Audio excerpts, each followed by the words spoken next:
names in the world. What's lesser known is that Jack's teacher and first master distiller was a black man, born into slavery, named Nathan Green, or Uncle Nearest. Author Fawn Weaver not only brought the true story of his accomplishments to light, but started her own whiskey company to honor his legacy.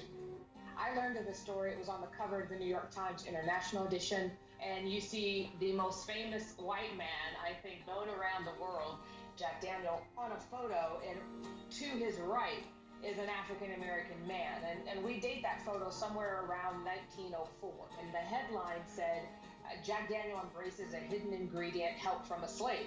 That story just called to me, and I moved to Lynchburg, Tennessee. I only came originally for 4 days to interview one specific person and then to see what else I could find. But one person led to the next, that led to the next, that led to the next.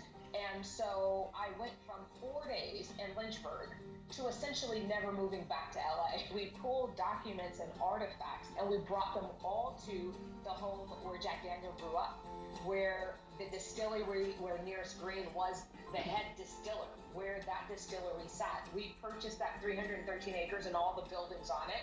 And that's where I brought all the research back to. The local archivist, she calls me to her office one day and she shows me these 3 different documents. And as I read them, I looked at her, I said, "What are you telling me?"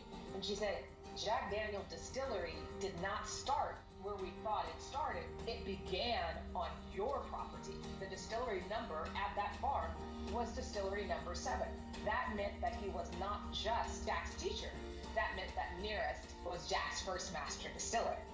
I think people supporting Black-owned businesses and all of a sudden waking up and realizing we have some incredible things, incredible products.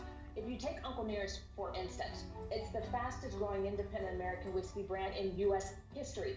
There are African-American brands putting out really quality products, but most of the time they don't have the visibility of an Uncle Nearest. So if all of us combined goes and supports those African-American businesses, imagine how they're able to rise, and we will begin to see business ownership for African-Americans in line with our percentage in this country. And we're not there yet, not even close.